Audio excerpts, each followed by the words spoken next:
Devin, you got first on, man. That was impressive work.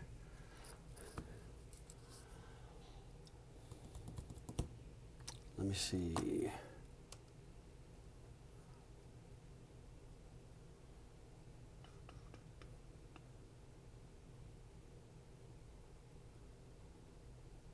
All right, I'm jumping on the Discord chat voice channel. For the real-time listeners.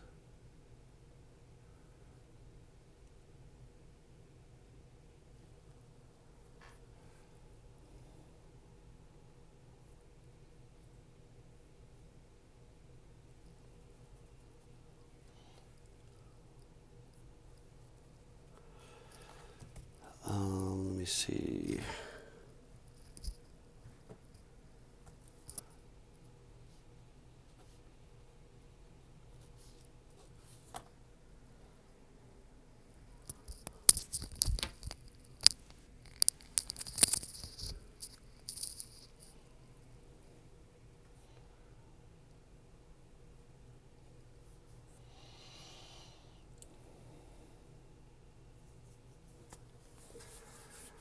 Hey everybody, how's everybody doing? Let me check head count right now. We got 12 up. Let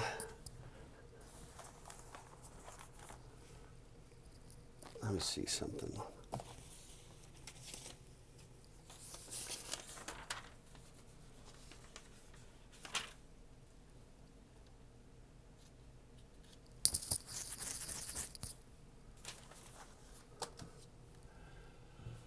Okay, everybody, I'm just waiting for the view count to bump up, where latency is a little high generally. So apologize for that. And I just need to grab one other thing.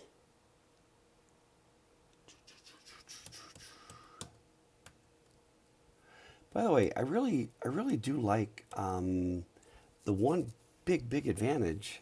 And maybe I'd have this advantage in class if I just like ran everything off my laptop. But the ability to just pull all kinds of stuff, as opposed to, shoving the USB drive in the tech podium, it's really nice.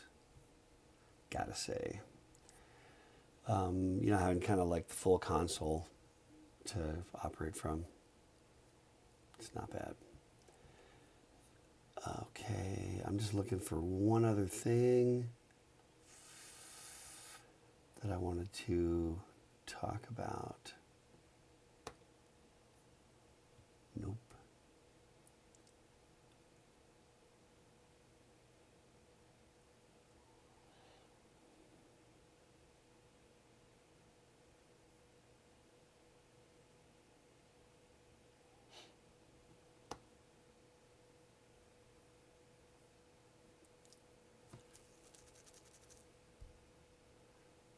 Okay, all right. Okay, what's our body count like? 21? Yeah, we're there. That's critical mass.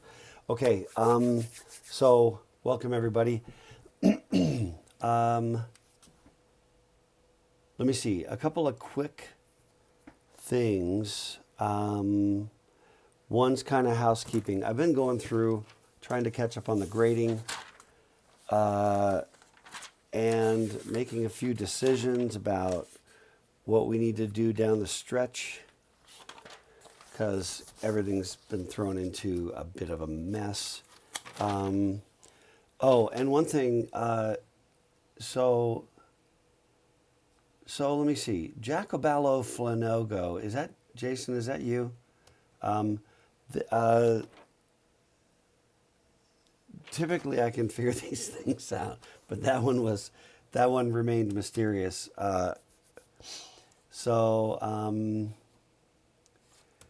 Yeah, Chris, when you asked on the Discord, what's the game plan for today? Game plan is, we're going to talk about it right now.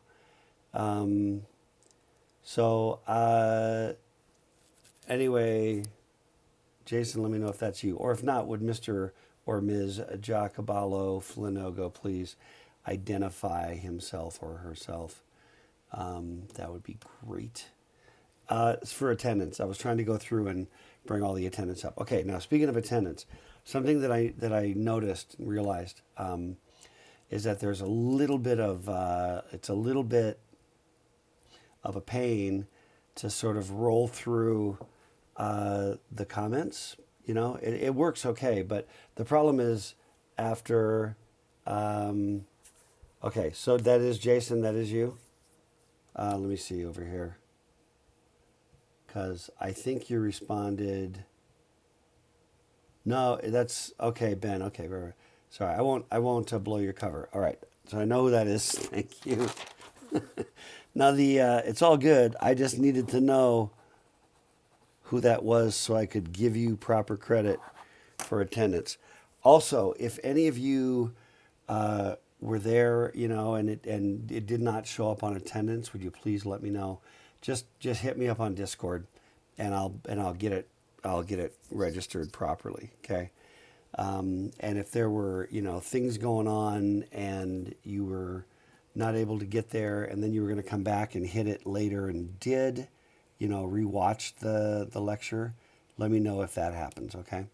Let me know when, if and when that happens, so that I can give you credit. Okay. The other thing I want to try to do is right now, if you're listening, we're at 27 now. Would you please, on the YouTube chat, if you have not already identified yourself, and if you have identified yourself, if you've done the hello kind of attendance, but you've got like some funky name that I can't, parse properly, let me know that you're here. So what I'd like is, if anybody who hasn't done it, would you please do that like right now for attendance? And again, go back and double check everything prior to now. The attendance should be recorded properly. Okay. So go back and look at all the recorded attendance that I've done. And if you were there, just hit me on Discord. Okay. Everybody cool with that? You better be cool with that. Okay. Let me see, just making sure I'm in the right spot. Let's see, who's got their mic on? Hang on. Hang on a second.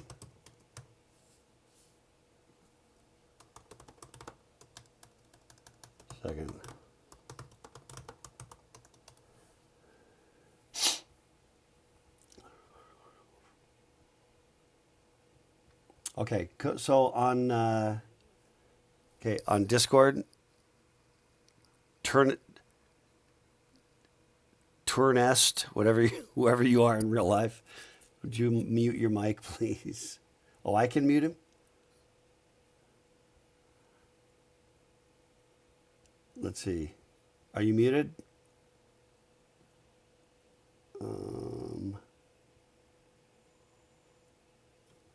Okay, now I have not actually tried muting another.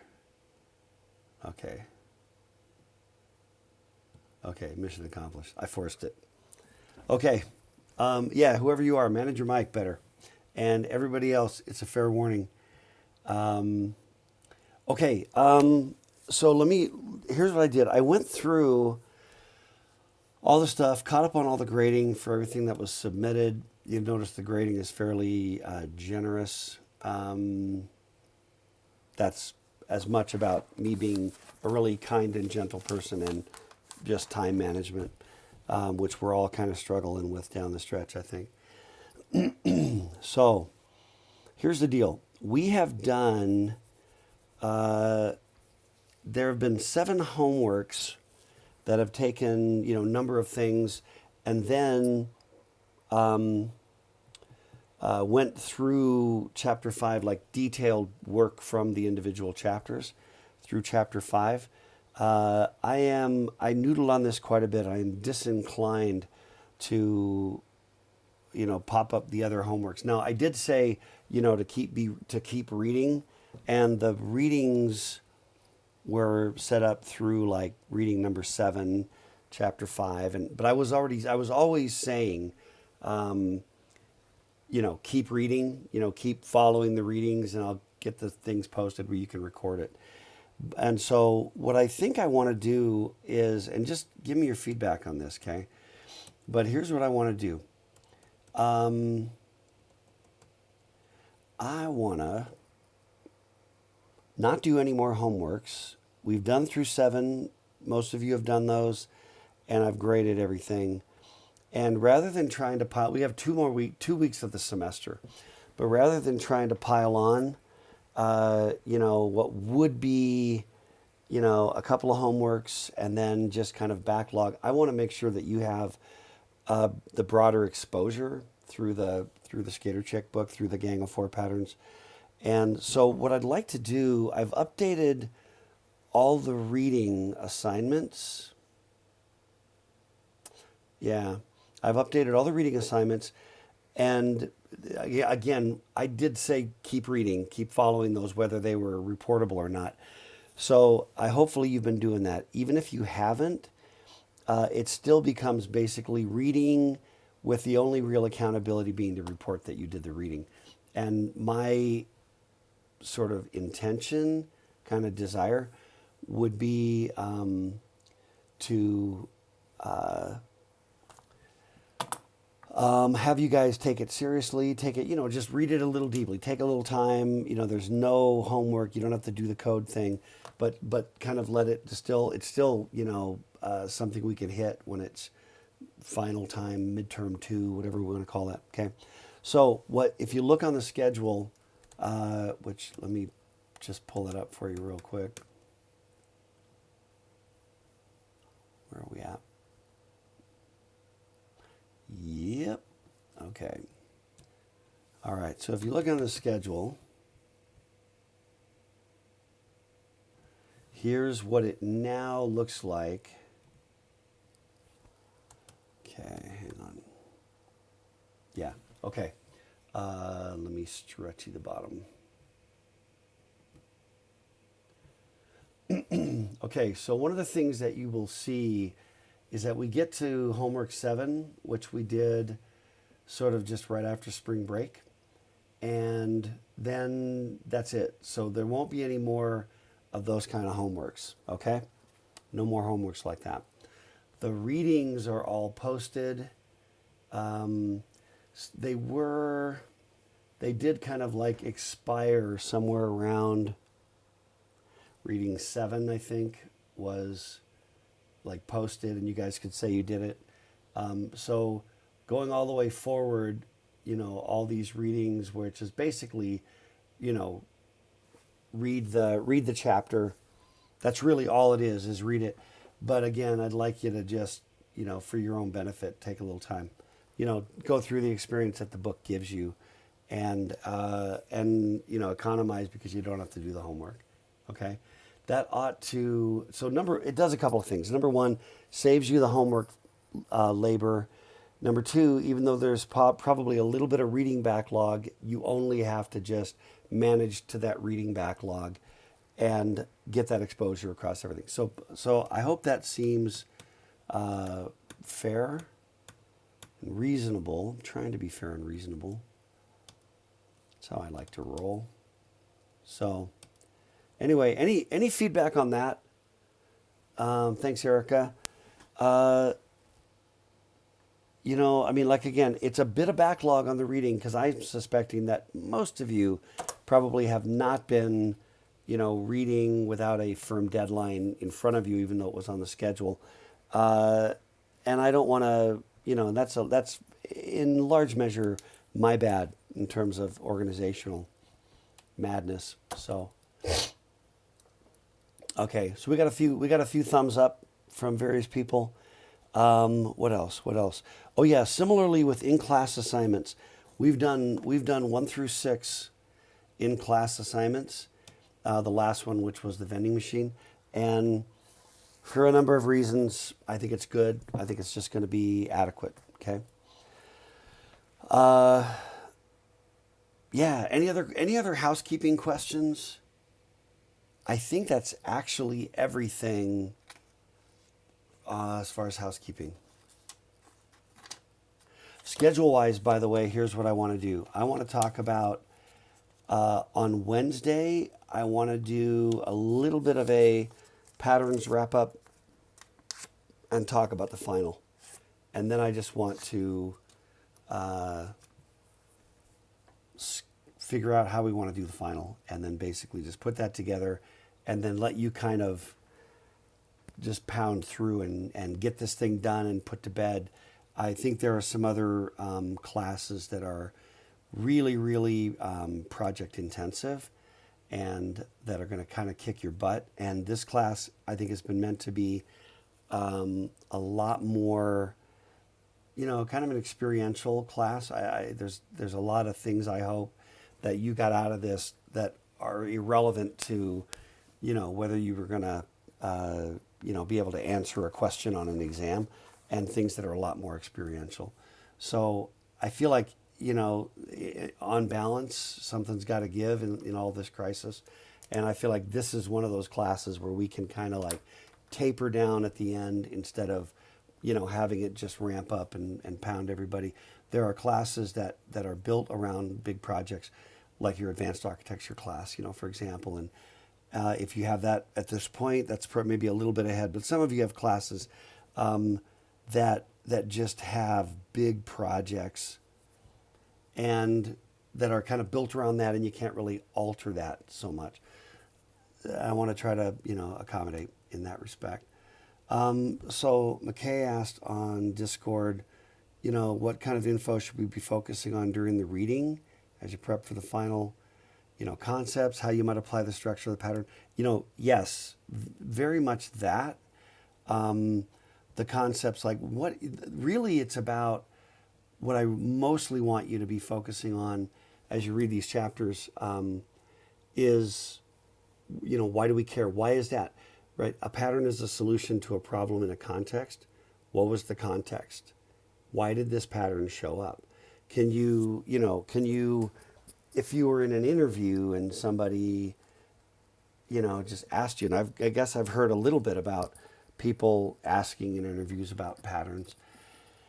Would you have enough literacy to have an intelligent conversation? That's really what I want you to get out of it, right? And the things that I'm going to care the most about, that I might, if I were going to ask what I would consider to be a legit question that was a little bit difficult, I might just say, what did the world look like before this pattern, right? What was because in essence, if there's a pattern, right, then that was a solution. But what did it look like? What was the problem before there was that solution? Yep. Okay. Yes, Steve, I do want you to admire the shiny objects. That's exactly right. Okay. So in terms of this stuff, so just understand that, we've got this homework and that's the last one. So there are no more homeworks.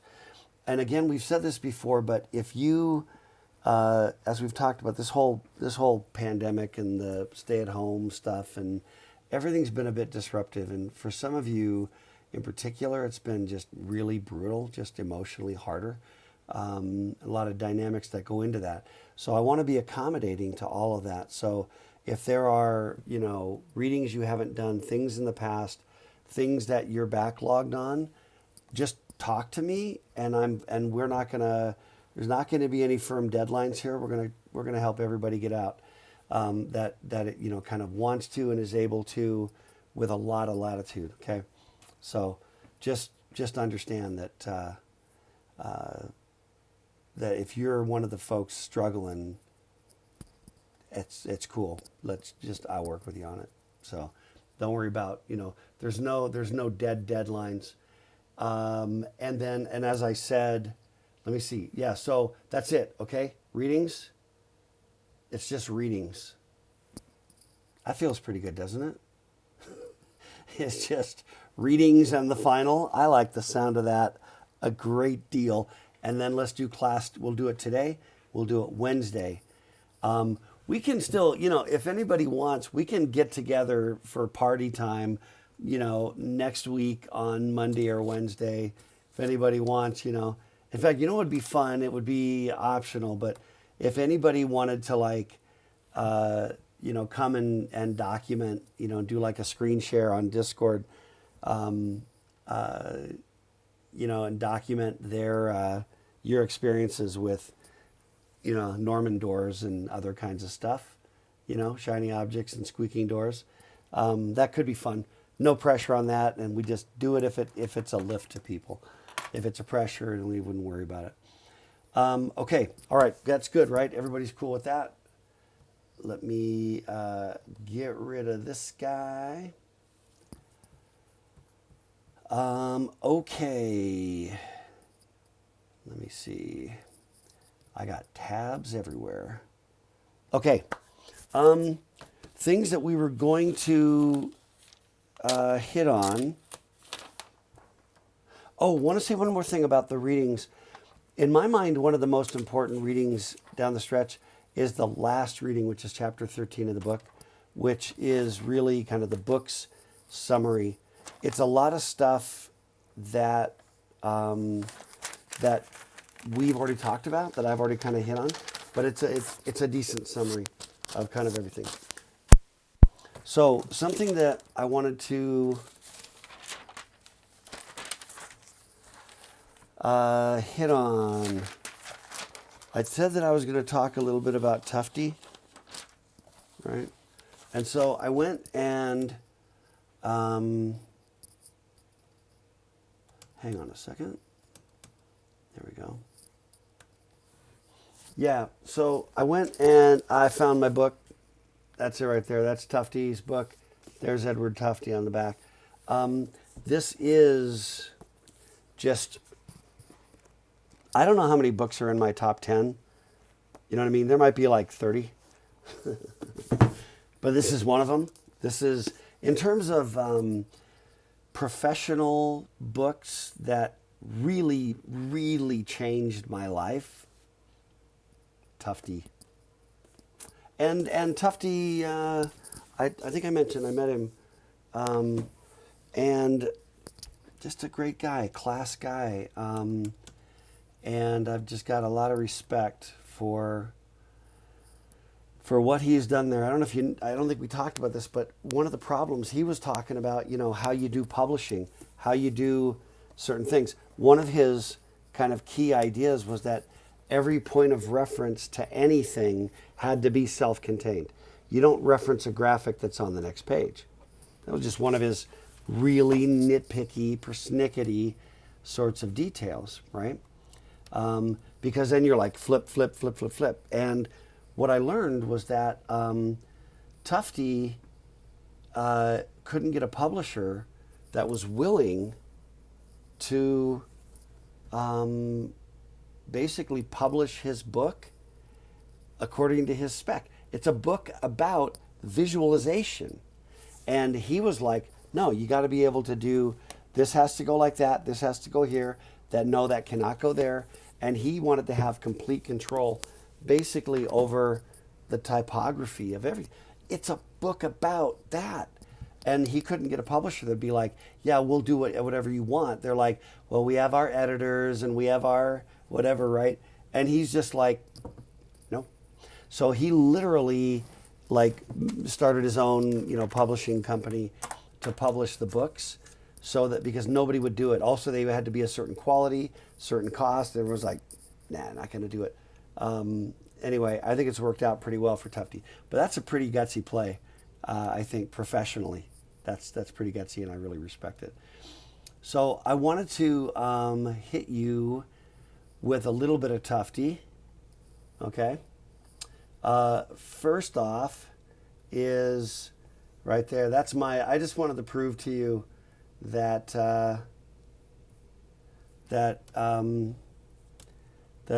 Mr. Tufte actually signed my book. That's just me like name dropping. I didn't like find it in a bookstore signed because there was leftovers from Author Day. I handed my copy to him and he signed it. But here's an example.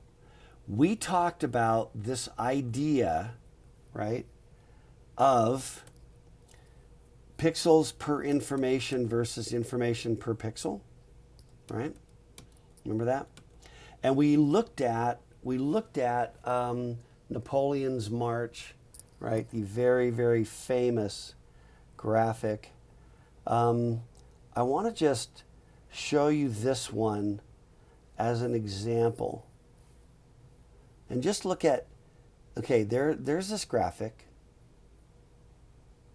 That's the 48 continental United States, the 48 contiguous states, whatever we call them. I want you to just look at that for a second. I'd just love to hear your comments about it.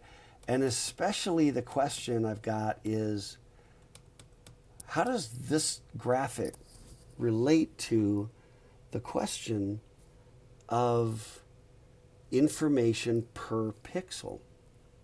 This is from Tufte's book, by the way. I think that was obvious, but I wanted to be really clear. It is one of the graphics, and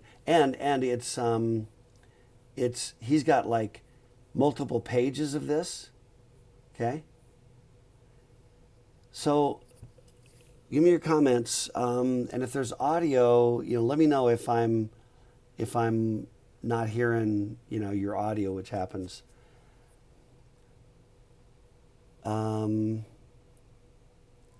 Oh, right. So Taylor made the comment on the YouTube live.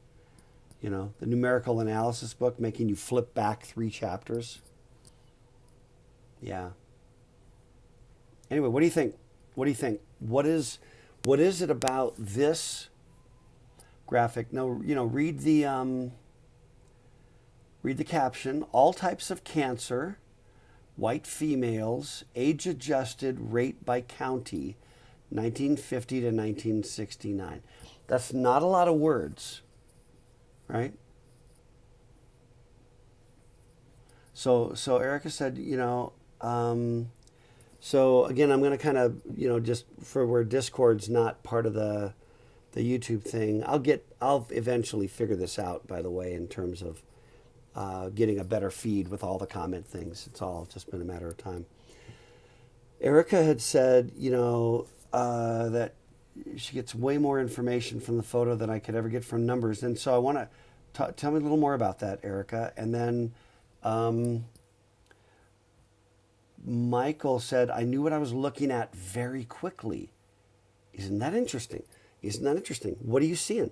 Right? So then Michael said, and I know which is heavier per capita without a legend. Right?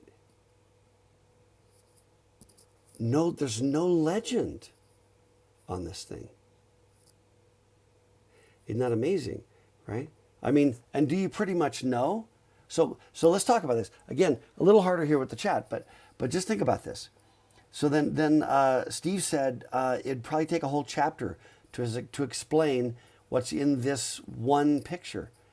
No, maybe a whole book, right? So you've got whatever the pixels are in this much space, right?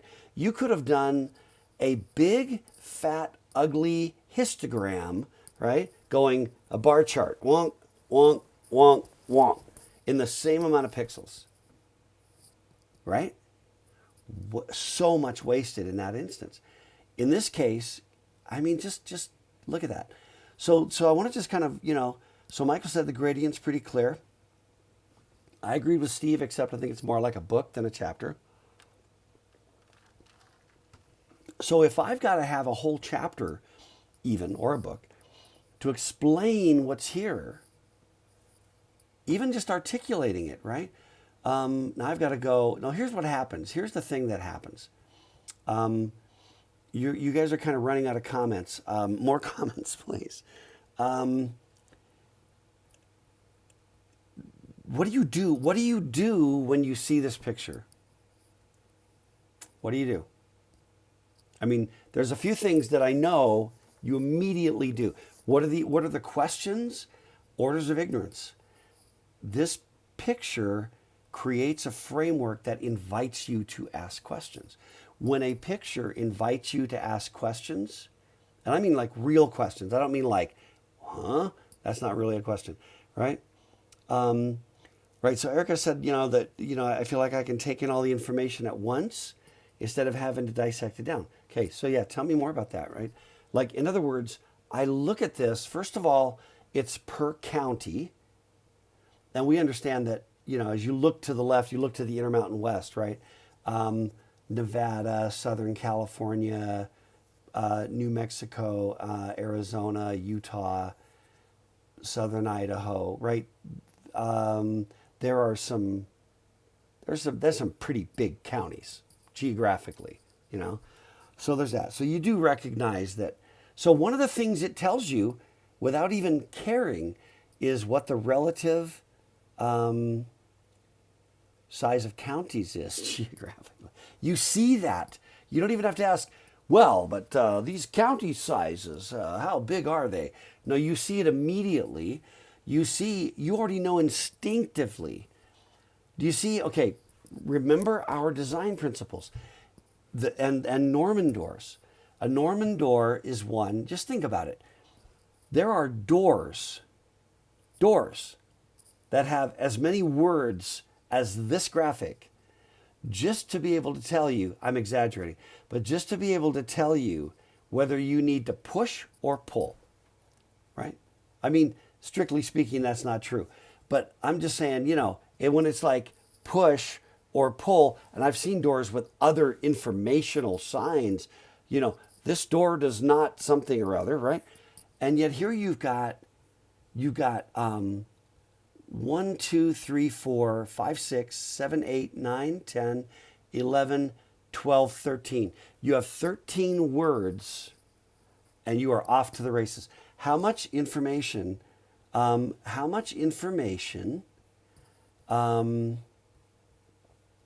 knowledge do you need to have, before seeing this graphic in order to understand what to make of it? Right? And the answer is almost none, which is amazing. It really is an amazing graphic on a bunch of levels. First of all, I think we already have an understanding. We don't know what the scale exactly is, but you kind of got to know that dark is more dense and that white is less dense, right? Darker the color, the more density, right? Which is actually a direct correlation really of the number of pixels, right? The number of sort of like ink dots is more where the color is darker, right? In a grayscale. So you see that. Somebody mentioned, let me see, what were some of the other comments? Okay, the issue, Erica, about how we look at it at a glance, I can take it all in. It's really true. You don't take all of it in, but you instantly understand what you're looking at. It's visceral. It resonates already with your comprehension. If I show you, like sometimes there's, you do like medical things where they're doing something with your stomach or something, and they'll say, that you can only have clear liquids, right? Because the clear liquids do a certain thing, and, like darker liquids like, my Dr. Pepper or, Coke products or whatever, right? Not good. That there are certain, there's already a natural thing that if I look at some water and it looks, I can see the density in color in nature, right? If I see clouds coming and you say, tell me about the clouds, and I say, there's some pretty dark clouds coming, it's dense with water, which is why it's darker. And if it's like, oh, they're really puffy, they're really white, puffy, you're like, that it's not as dense, right? So anyway, it interplays with our visceral reaction. It resonates with our human experience. Also, if we're Americans, we know what the USA looks like. We know what the shape looks like. We recognize it. Somebody mentioned that the actual state lines. I'm looking over on my bigger view, and absolutely the state lines are darker, almost imperceptibly, but they are darker than the county lines, which is super cool. Slightly darker and wider. Not much. No, but it's definitely, in fact, here, just to give you a little bit of a view, maybe. Here's Utah, right? Some of it is natural because there's a natural pattern that you see with the state line that kind of like transcends the intersecting lines, you know? But so let's go out to my old stomping grounds in Iowa, where I grew up, you know, and if you don't know what Iowa is, you can still kind of see right along there, the southern border with Missouri, it's slightly wider. That's brilliant. It's absolutely brilliant. What else? Okay. Anyway, let's get off this, but I think you get the idea. This is a crap ton of information per pixel because of the interplay of the whole. Okay. It also relates to patterns. Okay. We already have the concept of the pattern of a county, the pattern of a state, the pattern of dark means dense and lighter means less dense. We already have patterns, you know, of certain things. When I say cancer, we know what that means. When we say white females, we know what that means. When we say age-adjusted rate, by, you know, I'm not sure we fully know what that means, but there's just a bunch of things that we know. And then, by the way, let's do this. These two graphics are on the same page. Okay. Oops. Okay. This guy here, do you see the labels? All types of cancer, white males, age-adjusted rate by county, same years, right? And now all of a sudden you're like, women, men. You're like, now you stick these two side by side. Boom, what are the questions? There's a lot of what if questions, right? Like, why is it? Okay, like look right here. Here's Nevada, right? Look at that one right there. That's like this one dark spot in this entire Intermountain West, and it's over there in Nevada. And I don't know what's over there in Nevada, but I think there's a bunch of mining industry over there in Nevada, okay? So you've got all types of cancer, white males. Now let's go to the same county for females, same time frame. So you've normalized to race, you've normalized to age. Oh, I think it's what age adjusted means. It means you normalize for age, is what that means. You know, when you're 30, there's a different cancer rate than when you're 60. So if, you know, so you adjust it so you're comparing apples to apples across, you know, the cancer. So in other words, if, you know, my likelihood of cancer and yours is normalized so they could be compared. Okay, what is going on, right? I don't know if that's Carson City. It might be. What's over though? What's over there? Elko? I don't know what's over there. But I think that I'll bet you that if somebody does some research, what's that county and what the major industry is? Somebody look this up. What county is that in Nevada? And what's the major industry? I'll bet you it's mining. And I'll bet it's mining. If it's mining, that's very dangerous work. It's very unhealthy work. It is predominantly bordering on exclusively men who work those jobs for a bunch of reasons. Okay? But somebody go check what's going on in that county. Why would that county? And this is from 1950. It's 20 years prior to a lot of environmental regulation, things that were designed for public safety. Okay, thank you, McKay. Mining, quarrying, oil and gas. Right? You've got predominantly men. Now and you understand, I didn't prep that. I didn't like study this for an hour and then come up with that like, oh, I know what I'm going to do. I'm going to tell them that. I was just looking at it. I just looked at it and went, okay, women, men.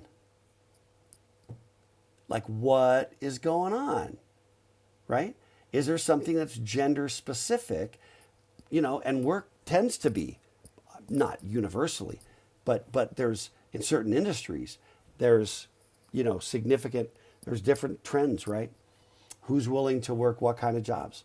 You know, men are willing in general to work more dangerous jobs. Okay. Isn't that amazing? Isn't that amazing? Anyway, we can keep going, but now what else? What else do you do? We'll kind of hit a couple punchlines because I want to get on to a couple other things. But isn't this kind of amazing? This is a perfect example. A really complex graph with a lot of information, much information per pixel, basically no legend, and all of a sudden we were led to postulate about the major industry of a particular county in Nevada. Now you think about that. 13 words and this many pixels. And we were able to postulate about a major, the most significant industry in a county in Nevada that none of us could even name. That is powerful. That's amazing design. That's amazing design. Like really, really blown away by that design. Okay? Like truly, truly. And the thing is that we would just, the ability to just kind of like noodle in there and just settle in. So here's a couple things that happen. I think that we start to do.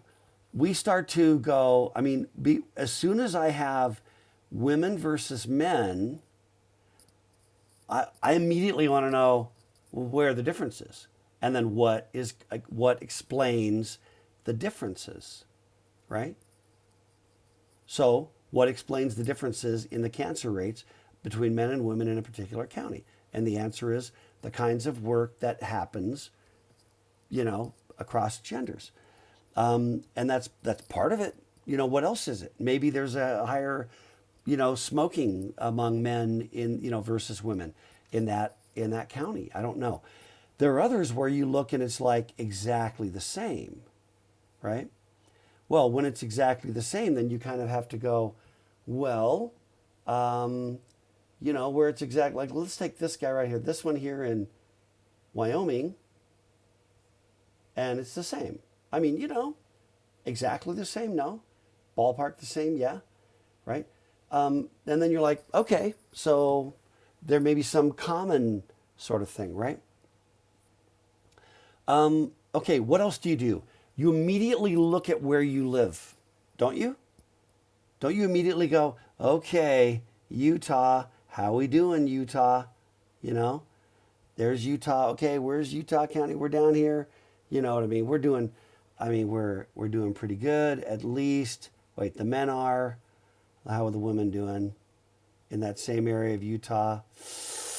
Ooh, sorry, ladies, not quite as good here. Yeah, what's going on? I don't know. Anyway, bottom line. Well, and you start looking at, like, I grew up in Iowa, so I immediately start looking like over there, like, okay, where's Buchanan County? What's going on, right? And what's going on there along the Mississippi River, right? Is there some industry that's causing cancer? I don't know. And you're like, Minnesota, what the crap are you doing up here? You're in this beautiful, up in the whatever. What are you doing up there? Men and women. Is it pollution? Is it what's going on? Anyway, love it. This is an amazing graphic. Okay. Let me do another one, like really quick. Do I want to do these? Some of these are. Yeah, let me do just one more. And this is, I'm doing some stuff in 450 that'll make this a little more sense. This is just, again, to illustrate, and this is related more to a deeper discussion about the use of statistics. But this is, right here, this is 700 words to describe how incumbent representatives, okay, you might say, because congressional members of Congress, they get free mailing to their, what do we call those people? I'm drawing a total blank. Their local population, what are those people? The people they represent. Constituents. Boom. I'll call that a tie, Erica. Constituents, right? And you're going to do all these words, or Just that. Okay? So, information per pixel. Where's the mailing spike? End of the year? No. Tax season? No.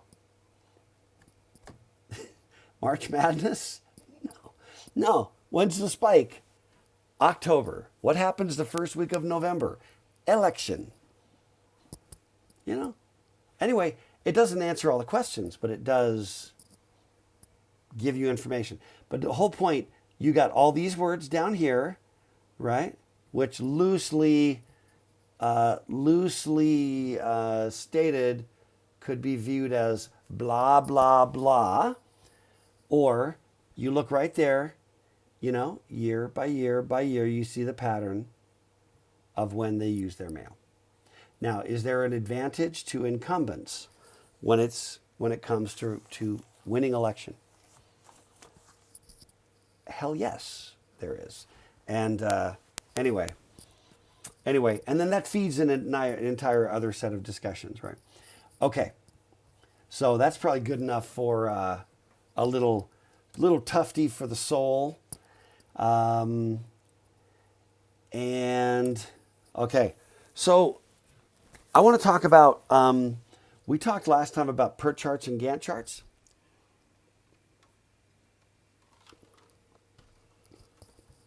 I also wanted to do just a quick follow-up on any of the comments. Oh, yeah.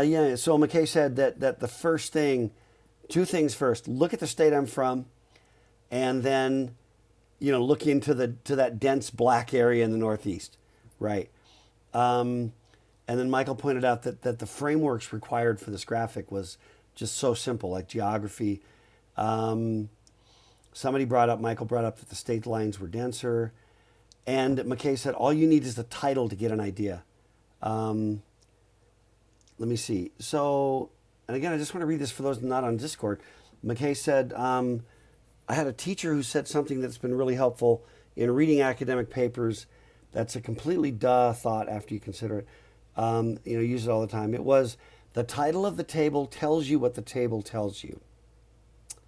Interesting. And I think, yes. But I'm also going to say a great table, like this picture here was like cancer rates. It isn't going to tell you that there's a mining industry. The caption of the table is going to tell you a lot, no question. Here that label's enough information to get you started with the framework, like you said. Darker colors have more of a weight. They feel heavier visually, and you would associate them with more simple and brilliant. Yeah. And then we had a big little bit of discussion about Nevada. Let me see.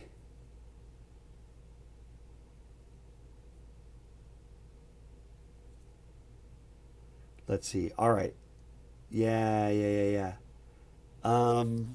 Okay.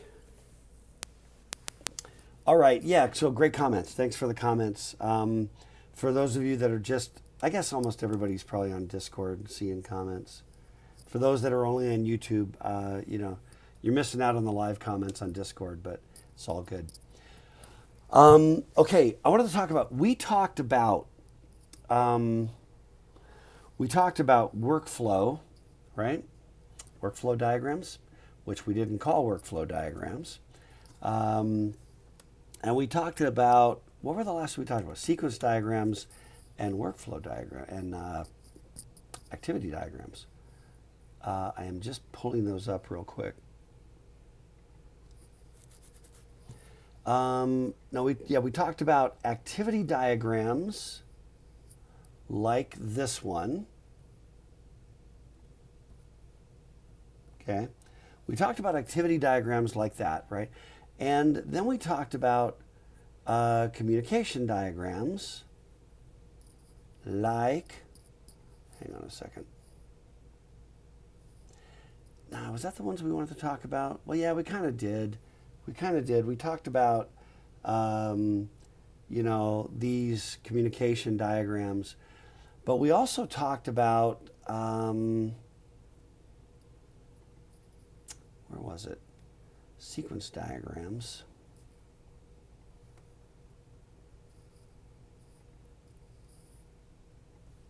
Yeah, we talked about sequence diagrams, okay?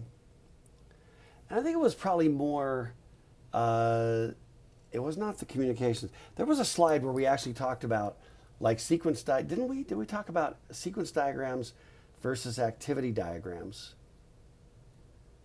Is that ringing a bell to anybody?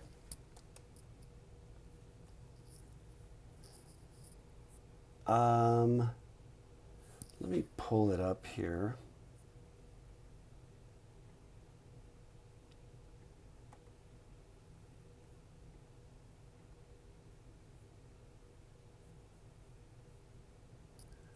Um, Sorry, I just got distracted by this other thing I want to definitely talk about sometime.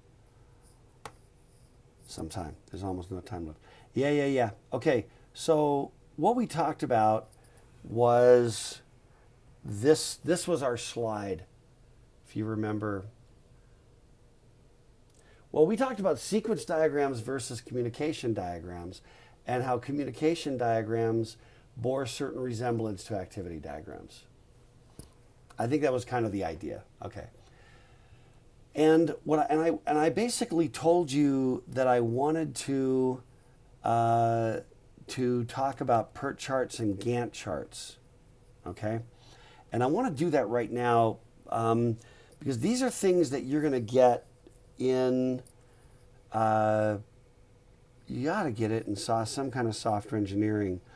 But let me do this thing.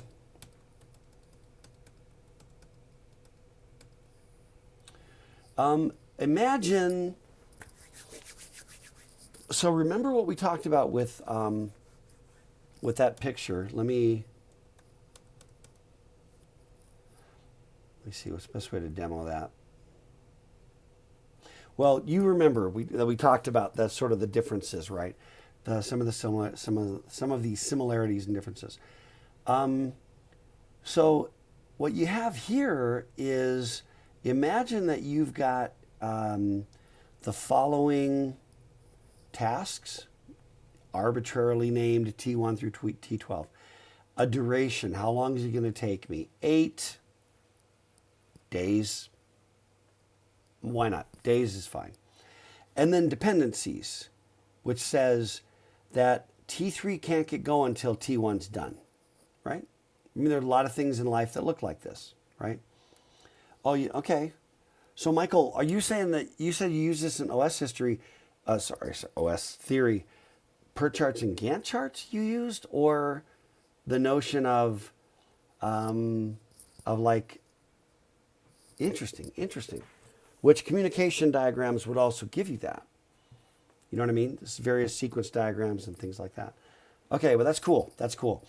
Okay, so you can kind of, fair enough. Because see, the thing is, you said PERT and Gantt are both used in scheduling, but they are predominantly, in my experience, used in scheduling people.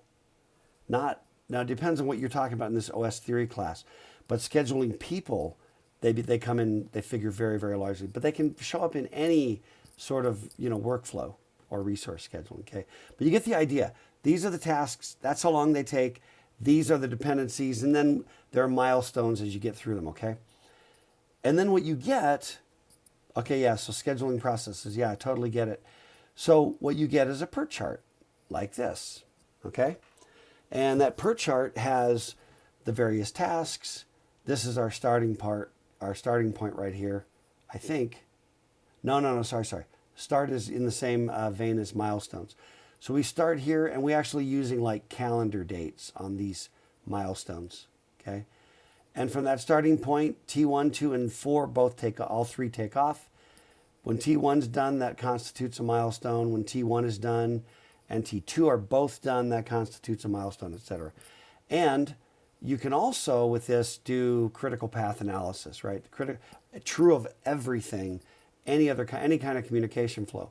Critical path is the path through the graph, which if it's the longest path, okay, or the most heavily weighted path, which means if anything on this path slips, everything slips, okay? The deadline slips, the product slips. It assists you in a ton of planning and things like that. But is this or is it not? Isn't that a workflow? Really? You know, I think it's a workflow diagram. It's also an activity diagram. It's also, you know, but it has a certain thing to it. Now you're like, okay, but we talked about if I go back to where are we? Where was it? Oh, hang on a second. Yeah. Right? We had sequence diagrams, communication diagrams, and we had, you know, activity diagrams, right? All trying to do different things. So,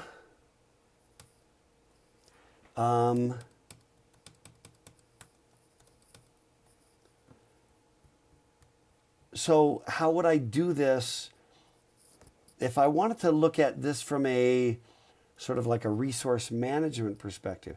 And I'm talking about the same information, the same table of dependencies, okay? But a different view, boom, Gantt charts, okay?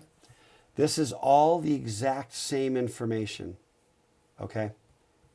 There are the T1, T1, 2, 4. There's a starting date. Those are the calendar dates. This is the time we expect it to take to develop it.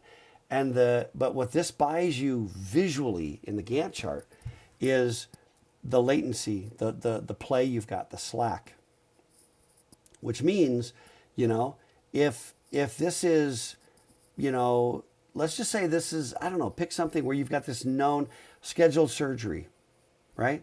Or maternity leave, right? You know, there's a baby coming and we know that there's, you know, there are real life events in people's lives, you know, that they get called up to active duty.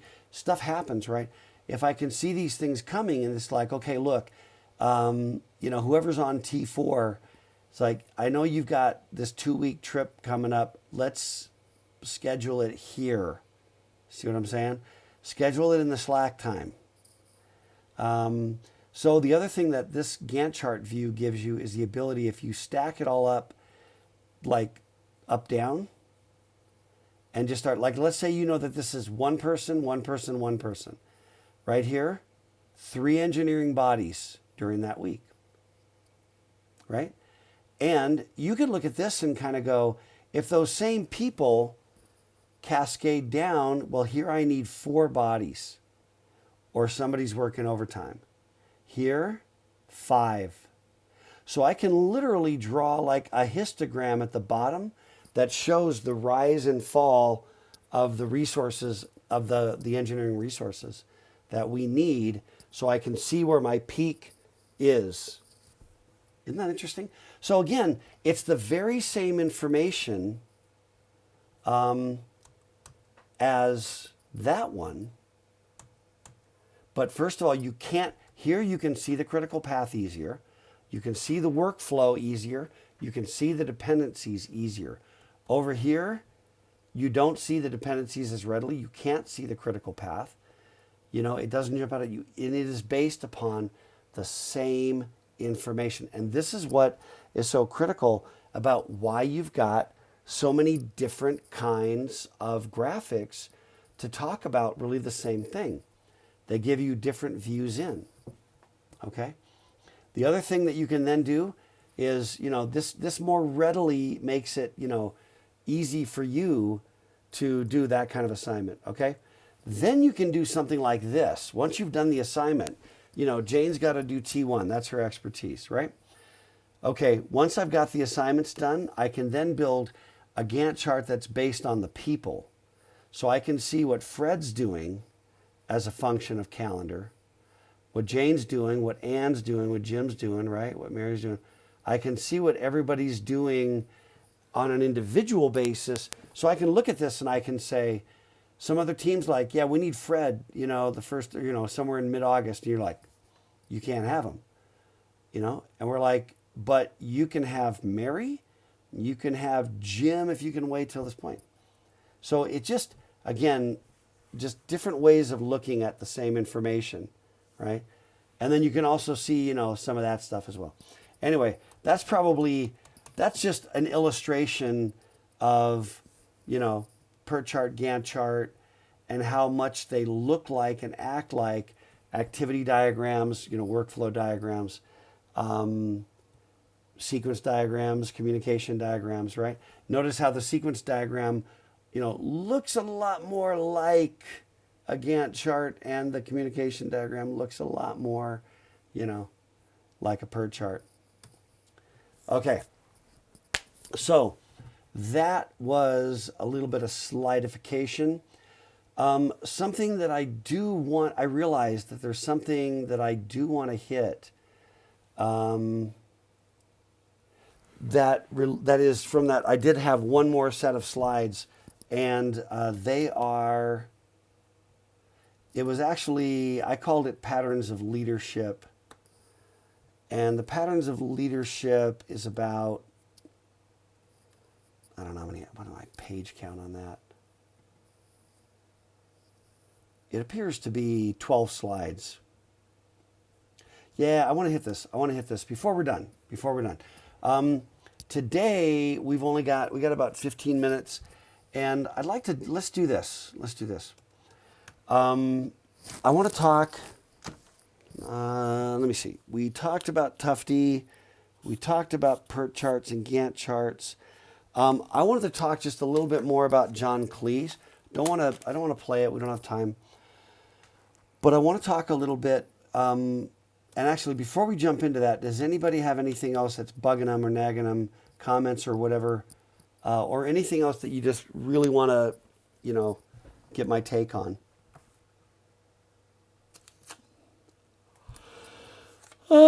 Is anybody as tired as me? I'm sure that answer is yes.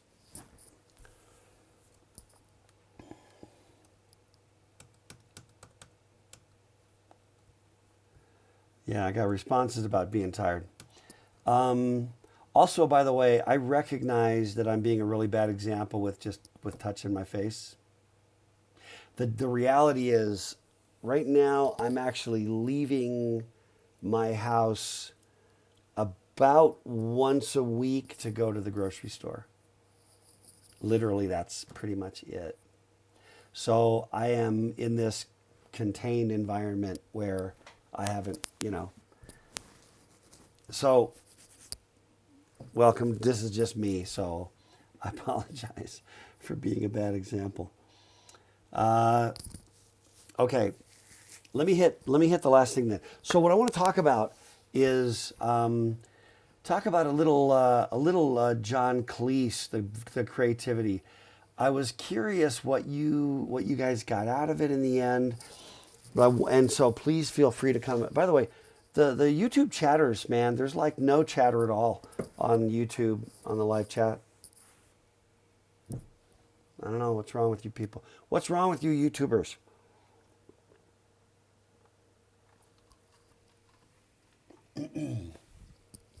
Try to move the mic away when I'm drinking. I don't want to like do the. Thanks, Devin. I don't want to do the loud. There are people that are like, they make a really loud sound when they swallow. Try not to be that guy. Okay, so Cleese. I want to just say really two things about Cleese. Oh, and one thing I want to say, since it's now too late, is I actually got my whiteboard up in my office, in my new home office. Should have had it by now, but it's too late. Because you know me, and I want to go to the whiteboard, right? I always want to go to the whiteboard. Thanks, Taylor. Yeah, it's a good point. Till I get, I don't know. Yeah, excellent point. The delay so long. Okay, Cleese. There's two things I want to say that I want to speak to. One is Cleese talks about the open mode and the closed mode. Okay? And I think this is so critical when you talk about design. Okay? The open mode is the creative space. And by creative, I mean the broadly creative. There's a certain kind of creativity when you're hunkered down, but it's like a low grade creativity, if that makes sense. But it's a little bit like this. You're thinking about how to code up your program. You're thinking about how to design something, and you noodle on it, right? And you draw pictures and you throw them away, and and you just noodle. And it helps you when you're in that mode to like go outside, get out in the sun, stop for a minute, throw the football around, do whatever you do. But here's the key: to get yourself into the open mode. And in the open mode, you're willing to sort of like see the interconnectedness that's not obvious. Okay? In the open mode, you're more receptive to the weird, odd idea, the odd generation of some strange connection, because you're just open to it. That's bottom line, okay? And if you guys have experiences, I'd really be curious. But I think you have. I think everybody has. You ever just been like someplace and something just strikes you as funny? Something just tickles your funny bone or whatever. You see a connection between whatever, okay? Now the closed mode is when you are basically, it's almost like everything about it is closed. The expansive thinking is closed, the creativity is more closed, the physical posture is more closed. Okay? So your physical posture is like you're hunched over the keyboard. This is me hunching. You're hunched over the keyboard. You're hunched over your notepad. You're just like, you're cranking. It's where you're, like if you're gonna write poetry, you kind of need to go, find a place that's a place of inspiration. You sit there, and what you do, for those of you that write poetry, like I know I do, you just, you're this is your mode. This is poetry mode right here, and you're like watching the birds, and you're watching this thing, and you're just open. And then an idea strikes you and you noodle on it and other ideas. And in that mode, you pull things together. And then you start to go. There is a point when you're like scanning a technical document for typos. That's closed mode work. It needs to happen, right? And you're just like, you got going fast and you're just looking for typos and your brain's like popping them out and you're marking it or you're changing it or you're editing. Or you've got like, when I was scanning those Tufty pictures, right? Closed mode. The idea to grab those Tufty pictures happened in an open mode when I was thinking creatively. Then it's like, okay, I got like 20 minutes before class, boom, scanner goes up. That's the sound of a scanner, boing, and you're like, boom, boom, boom. You know what that looks like. And a lot of times when you get into like deep code writing, when you sort of know already what you're doing and how you're doing it and why you're doing it, and now you're just like cranking, that's the closed mode. And that closed mode is often where you feel flow. And flow is critical to engineering work, okay? So that closed mode is critical. So the reason I bring that up is that, first of all, there are different personality types, right? And there are personality types that are more comfortable in open mode and other personality types that are more comfortable in closed mode, right? The people who are more comfortable in closed mode tend to be more, and you understand, I'm not saying that one is better than the other or making any kind of a judgment like that. They have a role to play. But, a closed mode, individual is going to be more of a worker bee. They're like, and some of you are in this category, and there's nothing wrong with it. I'm sort of not, and I'm jealous of it in the sense, because I make myself crazy. You know what I mean? I'm thinking too much, and it makes me crazy sometimes. Um, but the closed mode worker is like I have equipment, I have solitude and a task that they're going to pay me for. I code the task, and I'm satisfied with that. I think that's fantastic. It isn't me. It isn't me. It can't be me, right?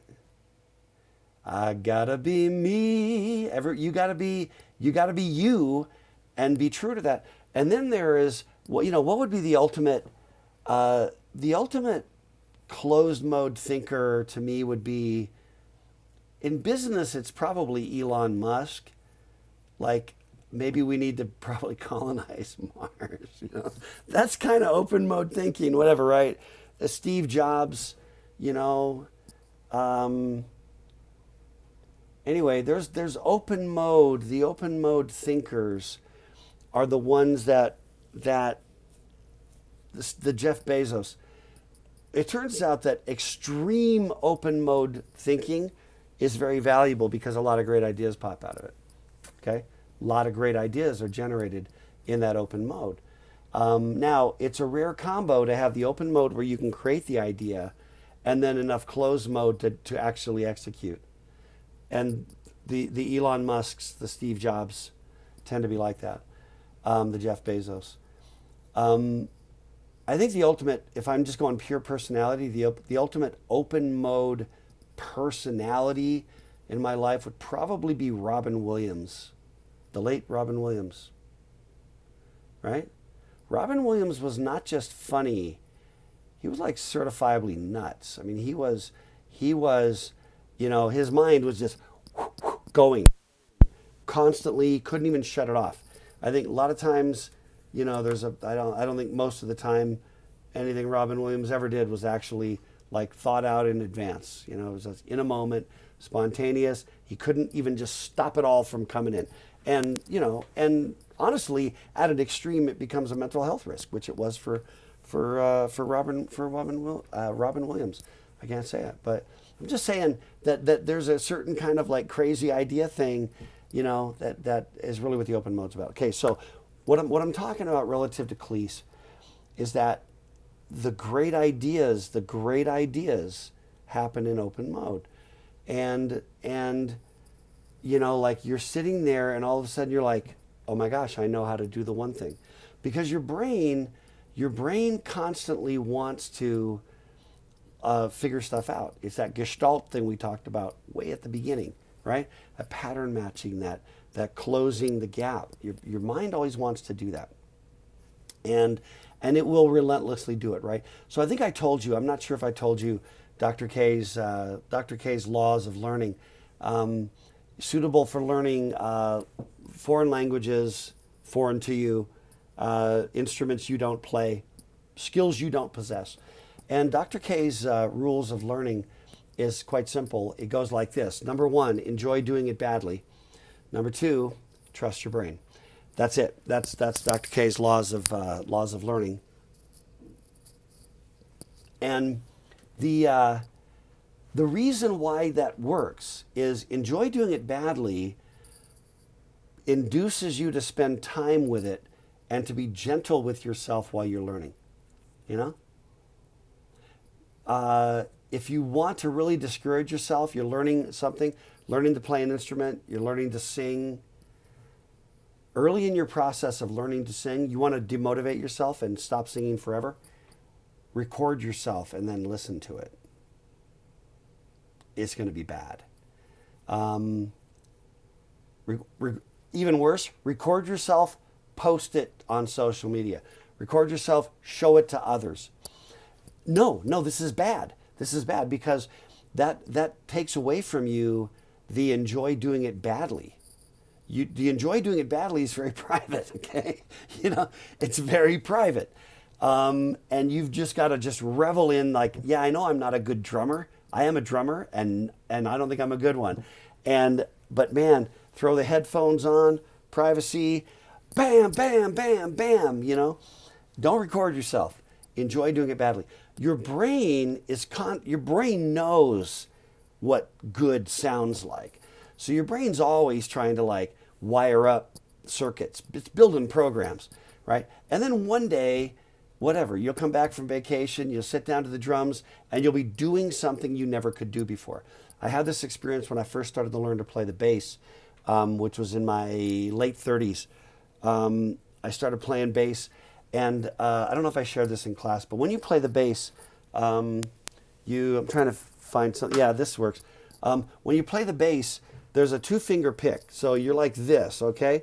And it goes like that. It just goes, I don't know if you can see that. You're going doink, doink, doink, doink, okay? And if you're on the top string, you're slapping it into your thumb. That's what you do when you play the bass. And then you're moving up and down, but there's this 2-finger thing. It doesn't matter what the song is. It doesn't matter what the tempo is, what the meter is. You do that 2-finger thing. And I'll tell you, it's really unnatural. It's really goofy and unnatural. I remember working it, but a lot of times we view, I'm almost done, I know we're out of time. We view like learning instruments or learning languages as a closed mode activity, but it really isn't. You know, practice the piano, Janice.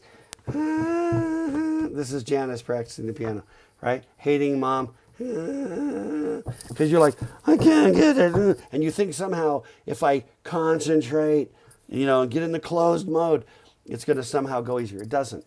What I did after, weeks and weeks of playing the bass every day, and then I couldn't get it. I couldn't get the 2-finger thing.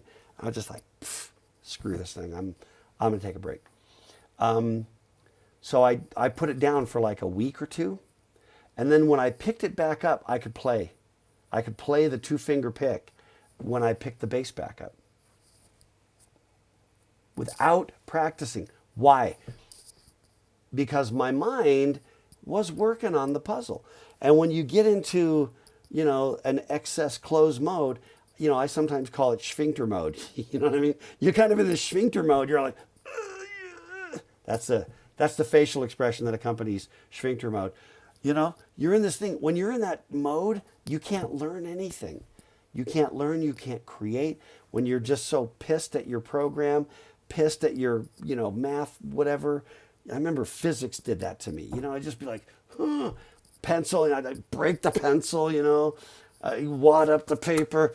In that mode, you know what? Just get up and walk, okay?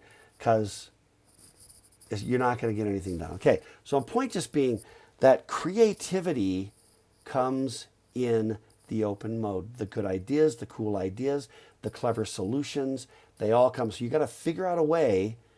Okay, thanks, McKay. You got to figure out a way. And I've known guys that have kept juggling bags in their office. You just stop for a second, walk around the halls, juggling, all that kinds of stuff. Stop, look out the window. Whatever, go for a walk, et cetera, et cetera, et cetera. The other thing that relates to it, so I want to wrap this up, that Cleese talked about was ambiguity. That some of his fellow Pythons, before it was a programming language, it was a comedy troupe, and that they struggled with ambiguity, meaning I feel like I need a resolve, so I'll grab the first thing that works, and since it works, I'll call it good. I was thinking about the other day, back in the day, one of the most revolutionary things in my life, this is a slightly aged iPhone, but what was one of the most revolutionary things in my life? Let me see if I can get there. This right here.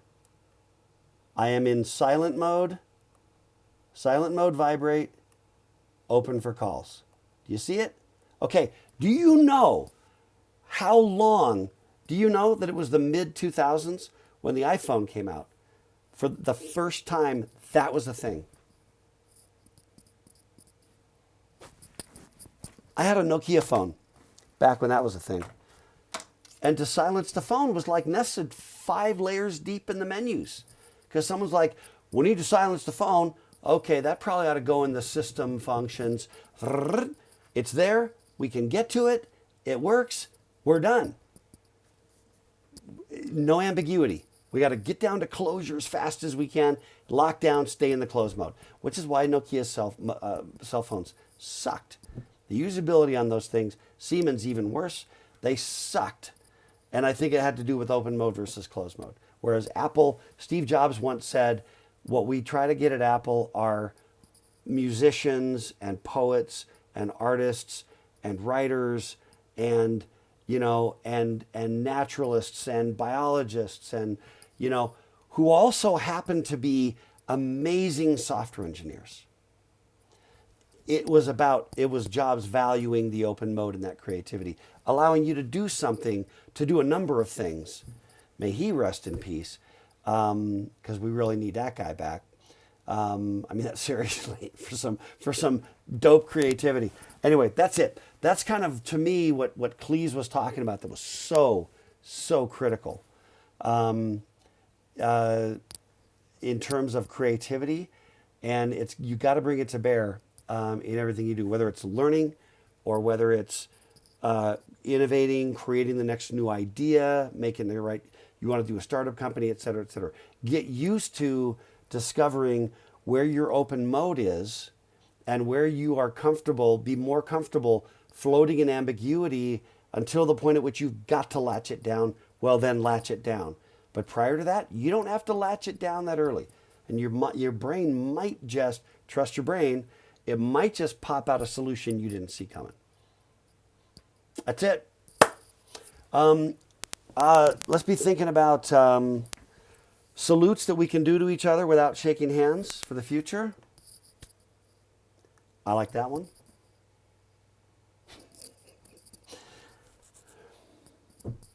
Nanu. I don't know. We've got to come up with something other than handshaking when we're all done with this thing.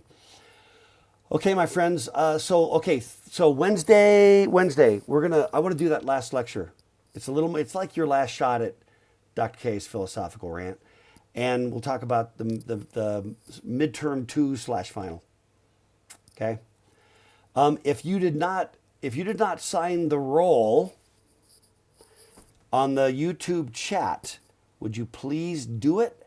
And I'm going to tally that roll right now before I forget. And whoever Evsterfi is, if you are not duplicated as someone else whose name I recognize, you're not going to be counted.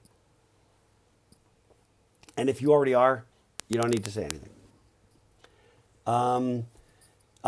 So Devin, Wednesday I'm going to do one last lecture on patterns of leadership. You're not going to want to miss that one. And then we'll talk about the final and the midterm and whatever. And that will be the last. That will be the last class of the semester. Can you tell I'm excited about that? I am. We got to end a little early. It's been a rough go, and we need to get the heck out of here. That's where I'm at. Okay. And you got enough on your plate, and we all got a little derailed. Okay, my friends, I'm going to cut it loose. Take care.